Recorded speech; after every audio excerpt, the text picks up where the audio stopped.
कुछ विषय समझ ही नहीं आते हैं। धन्यवाद। या आप अपनी समस्या का समाधान चाहते हैं तो आप सही वीडियो को देख रहे हैं। आपका सवाल है कि सर कुछ विषय तो समझ में आते ही नहीं हैं, लेकिन कुछ विषय समझ में आ जाते हैं। तो आज हम मिलकर इस समस्या का सॉल्यूशन ढूंढने वाले हैं। पहले तो ये जानना आवश्यक है कि समस्या की जड़ कहाँ है। जैसे कोई बीमार होता है तो वह डॉक्टर के पास जाता है तो डॉक्टर दवाई देता है, लेकिन उस दवा से मरीज को आराम नहीं मिलता है। मरीज दोबारा डॉक्टर के पास जाता है, लेकिन डॉक्टर सोचता है कि दवाई से आराम क्यों नहीं मिला है। तो यहाँ दो कारण हो सकते हैं कि या तो मरीज ने परहेज ना किया हो या डॉक्टर ने बिना जांच करवाए दवाई देने से भी हो सकता है। अगर डॉक्टर जांच करवा कर दवाई दे और मरीज परहेज से या नियम से दवाई ले तो आराम मिल सकता है। आपने उदाहरण से यह तो समझ लिया है कि कमी कहाँ हो सकती है। अगर आप आगे सॉल्यूशन चाहते हैं तो आपको एक काम करना है कि एक लाइक और प्यारा सा कमेंट्स लिखना है, क्योंकि कुछ देने से ही कुछ मिलता है। यह प्रकृति का नियम है। जो आप ऊपर फेंकोगे वही आपको नीचे मिलेगा। अगर आप पहली बार चैनल पर आए हैं तो सब्सक्राइब कर दीजिए इसी तरह के वैल्यूएबल वीडियो देखने के लिए।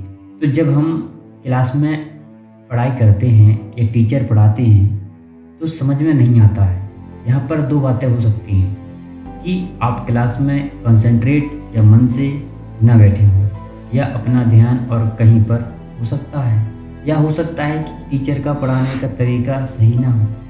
कारण कुछ भी हो सकता है, लेकिन हमें तो विषय समझ में आने चाहिए।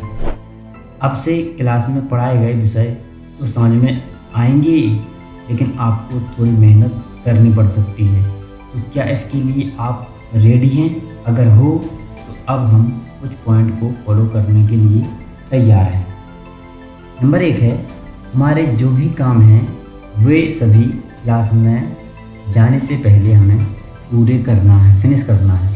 नंबर 2 काम है, क्लास में फुल कंसंट्रेशन के साथ बैठकर टीचर को सुनना है। नंबर 3 है, पीछे बैठने से हमें बचना चाहिए, क्योंकि जो बच्चे पीछे बैठते हैं उनका ध्यान इधर उधर की बातों में लग जाता है, टीचर पर कम जाता है। नंबर 4 काम है, टीचिंग के समय सब्जेक्ट के अलावा आप अन्य विषय को नहीं पढ़ना है और ना ही अन्य विषय का काम करना है। नंबर 5 काम है, जो टीचर पढ़ा रहे हैं कोशिश करनी है कि कोई इम्पोर्टेंट वर्ड आए तो नोट करना है।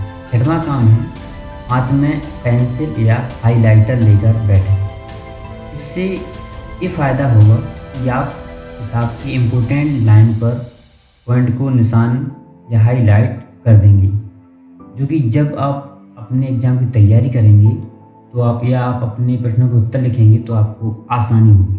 नंबर 7वां काम है, अगर टीचर की टेक्निक आपको समझ में नहीं आ रही है तो आप टीचर को बोल सकते हैं कि सर ये तरीका थोड़ा चेंज कर दीजिए, हमें समझ में नहीं आ रहा है। 8वां काम करना है, इन सभी नियम को फॉलो करोगे तो घर पर भी कुछ नियम को फॉलो करना है। दूसरी वीडियो आपको आई बटन में या डिस्क्रिप्शन में मिल जाएगी, जिसको आप देख लीजिए कि क्लास में पढ़ने के बाद स्कूल में हमें घर पर हमें कैसे पढ़ना है। 9वां काम करना है आपको, आप क्लास में बैठे रहते हैं, पढ़ते रहते हैं, लेकिन क्या है बीच में ही आप किसी दूसरे बच्चे की शिकायत करने लगते हैं। कहीं लगते जी सर ऐसा कर रहा है, सर वो वैसा कर रहा है। प्लीज़ बंद कर दीजिए, नहीं करना हमें यह सब गलत है। हमें दूसरे की शिकायत नहीं करनी है, ये चुगली कहते हैं, ये नहीं करना, ये गलत काम है। और कुछ बच्चे क्या करते हैं कि आर्ट बनाते रहते हैं, या लड़कियां तो अपने बाल को ही संभालने लगती हैं। कुछ न कुछ ऐसी एक्टिविटी करते रहते हैं बच्चे, क्योंकि आपको नहीं करना है। अगर आप सही में पढ़ना चाहते हैं तो इन चीज़ों पर ध्यान मत दीजिए। जो टीचर पढ़ा रहा है उस पर ध्यान दो, प्लीज़, आपके लिए ज़रूरी है ये। तो मुझे आशा है कि आप सभी इन नियमों को फॉलो करेंगे।